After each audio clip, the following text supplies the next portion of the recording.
Hello and good evening, and the first of my posts for November 2022, as it's well and truly dark and heading into winter here in the UK. So tonight's post is around antibiotics. I want to bring some more information around my real passion and specialism this month around gut health. And I wanted to talk about the impact that antibiotics can have on immediate digestive upset symptoms that you may experience. But the reason why antibiotics can then go on to have a longer term impact on the gut, and really what we can do if we have to take antibiotics, what we can do about it. Now, we know that antibiotics, we know through the medical profession that they're trying to reduce the use of antibiotics because of antibiotic resistance bacterial strains. That's a real concern, and rightly so. So we know that we need to reduce the uses, but very little attention is given to the fact of the impact that antibiotics have to our gut and our digestive system when we're taking them. And sometimes it is essential. You know, we may have a really painful ear infection. There are symptoms like vaginal bacteriosis that we need to protect. And so taking antibiotics, sometimes it's essential. Sometimes we need to take them, and that's just the way it is. But for many people, some people, when we take antibiotics, it can cause nausea, vomiting, it can cause indigestion, it can most definitely cause antibiotic associated diarrhea. About 30% of the population who use antibiotics, it's been found, will suffer with that. That's very, very common. And the NHS lists all this on its website. And when I send my blog out in my newsletter, if you're not on my newsletter, please come and join. If you're not on my newsletter, and ask me how, but my blog goes out in that every week. But I've put the link in there from the NHS that talks about this list of symptoms, common symptoms associated with antibiotic use. But the way it's put across is that, well, don't worry about it. The symptoms are mild, usually mild, and they will stop when you stop using the antibiotics. So if you're on a 7-day course, the symptoms will go away. You think, well, that's great. I can put up with symptoms for 7 days, but it's really important to understand the impact of antibiotics on the gut longer term. Antibiotics are powerful. Like any drug, they have a very, very powerful effect. The work I do, working more naturally with supplements and herbal supplements, it's a much more natural approach, supporting the body to heal itself. But when we use drugs, they're very, very powerful. So antibiotics, powerful, they are going to go in and they're going to destroy that harmful, damaging bacteria that's causing whatever symptoms you're experiencing, that's causing you great distress, that leads you to going to get the antibiotics in the first place. But antibiotics can't be tailored for the specific strain that they're trying to attack. And so when we take antibiotics, they get to the bacteria to help destroy the bacteria causing the problem, but they immediately have an impact on your very, very delicate gut microbiome, the bacteria in your gut. They just don't work in what we call a selective way. Now, what happens is, some of the research I've done and training that I've done, I've been told it can, if at all, take 2 years to recover some of the species that could be destroyed through antibiotic use, and that's if they get recovered at all. What happens is if we take antibiotics and they start to damage some of our good bacteria, it starts to upset this very delicate population. It's a very, very fine balance. Yes, of course, we want to believe that we are home to all the commensal beneficial bacteria. We also have yeasts and viruses that are beneficial as well. Not everything in some of those are all have a negative impact on us. But the moment we change that environment, such as changing the pH, because we've reduced some of those lactic acid bacteria, for example, not only does it change the environment that can allow some of the more pathogenic strains to grow, but what it does is it actually creates space in the gut. And by creating that space, it also allows pathogenic bacteria to grow as well. So they start to upset the overall diversity of the bacteria population and what we call abundance. And a lot of the work I do when we start to look at stool test results, very detailed ones, we spend a lot of time talking about bacteria and the microbiome, diversity and abundance. They're really key words.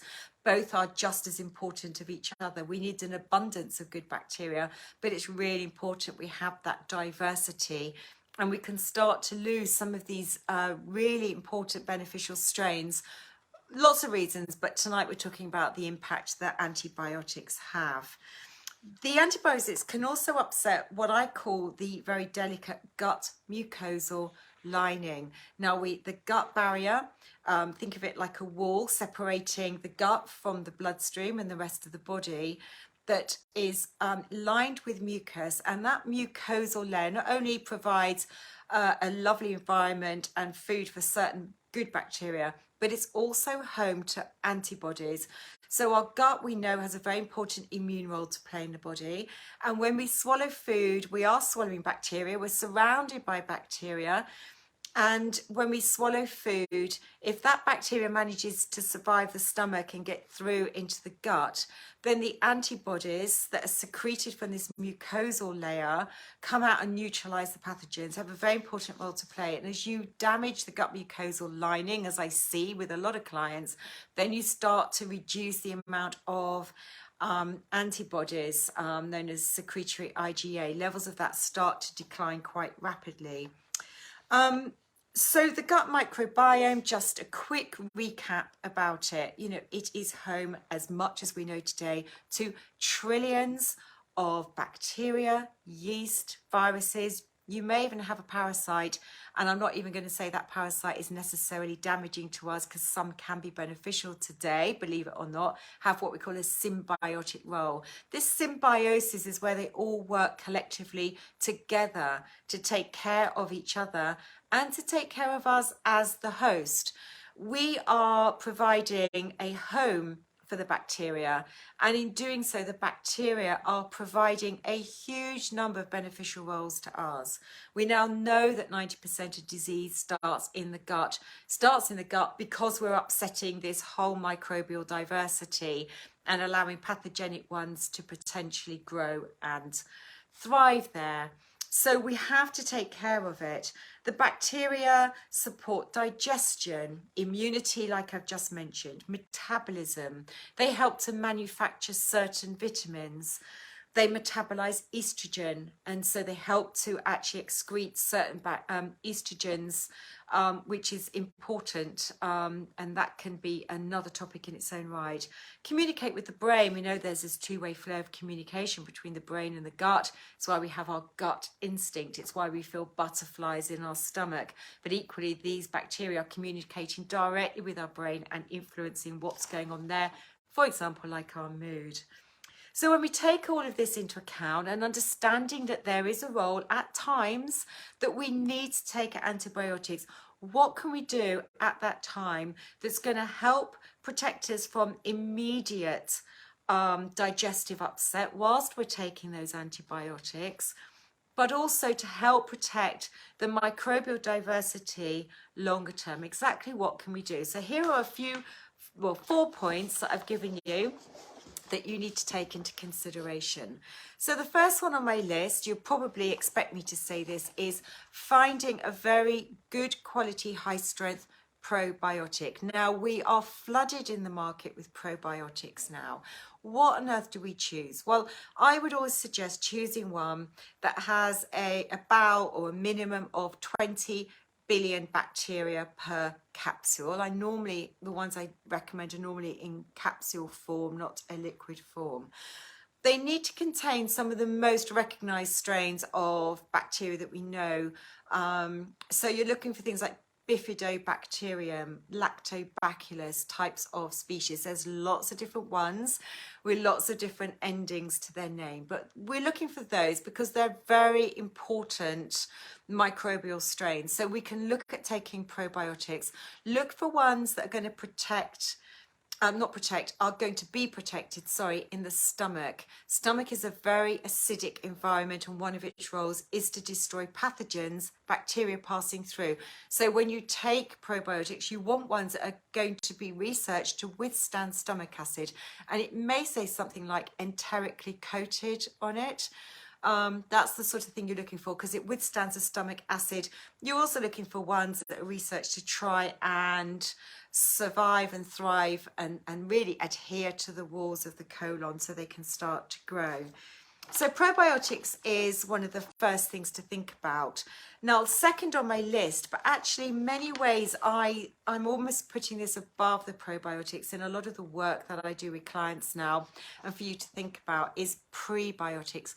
Prebiotic fibers. Prebiotics are different to probiotics. Probiotics are the actual beneficial bacteria, and prebiotics are the fuel. They're the fiber that feed the good bacteria. So of course, what we want to do is to keep giving those bacteria the food that they need to survive and thrive and grow and multiply. And typically the ones I use in my practice that I think are fantastic are known as PHGG, that's partially hydrogenized guar gum, but shortened to PHGG. Another one is known as GOS. Another one is known as FOS.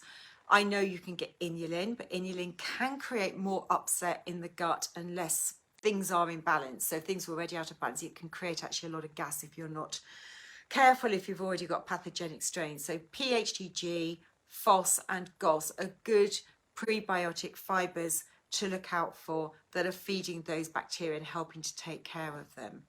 Now, the other go-to for me, and you know, I've had friends that go, Caroline, I've got to take antibiotics. What can I do to protect my gut and protect the microbiome? Now, this might not be anything you've heard of before, so bear with me when I talk about this. It is a supplement and it is a yeast, but it's a transitory yeast. It doesn't survive and stay in the gut. And don't worry, it's nothing like Candida albicans. It is a yeast. A research strain to show how it can protect the gut and protect against antibiotic associated associated diarrhea and protect the microbiome. And its name, you might want a pen and paper, and we won't necessarily get the spelling right of this, is known as Saccharomyces boulardii. Saccharomyces boulardii, a very well researched strain of yeast, transitory, protects your gut microbiome.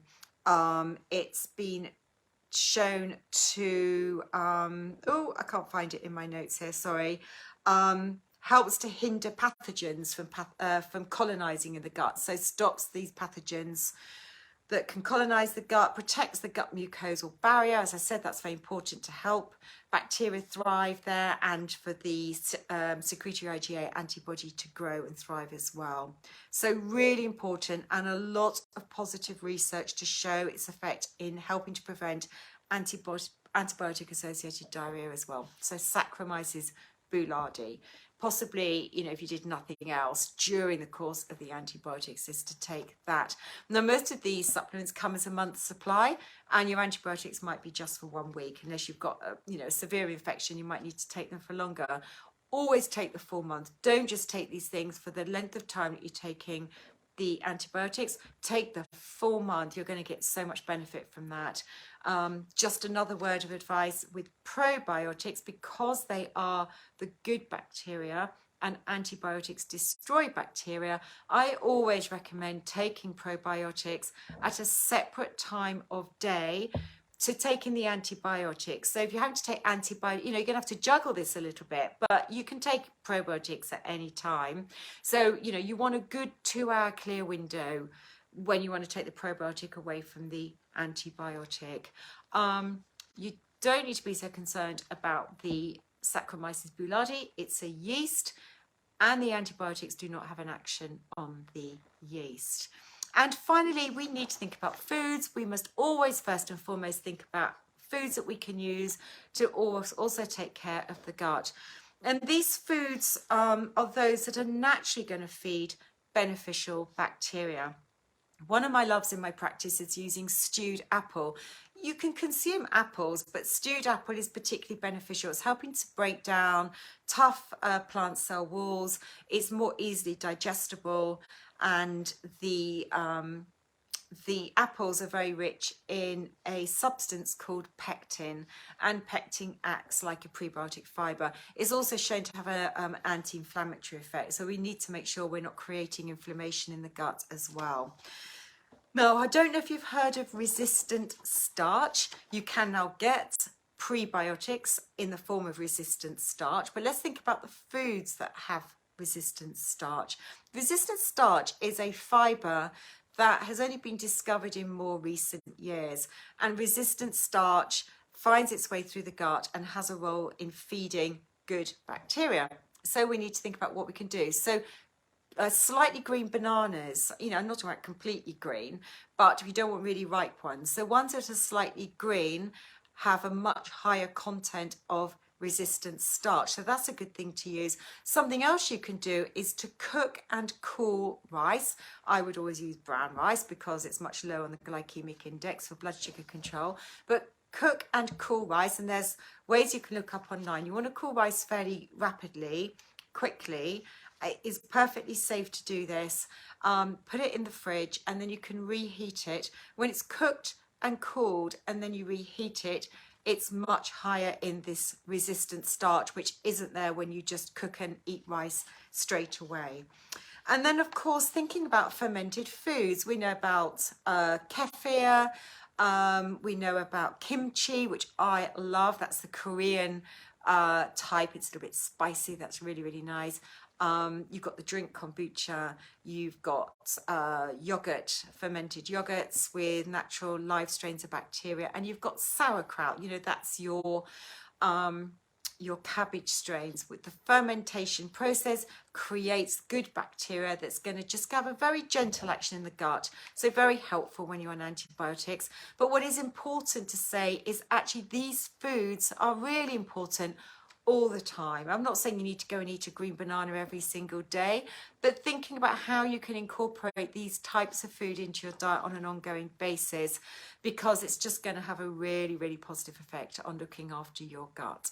So I hope you found that really helpful today. Do remember that all my videos are in my YouTube channel, Peyton Principles Natural Health. If you're interested in receiving my newsletters, then my blog posts related to this and with like links that I put in go out on my newsletter usually every Friday morning.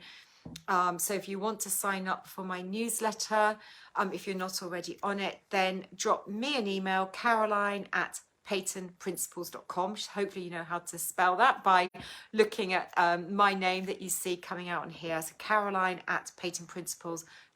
If you want to be on my newsletter, you can sign up to the newsletter from my website, Peyton Principles, as well. Thank you for watching today. Thank you if you're watching it on catch up later on.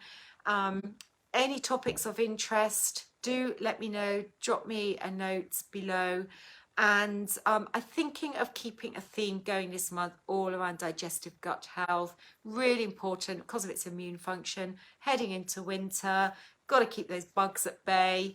Got to look after our health as we head into winter even more so. So take care, everyone. Have a lovely week and hopefully see you all next Tuesday at 6 o'clock. Bye.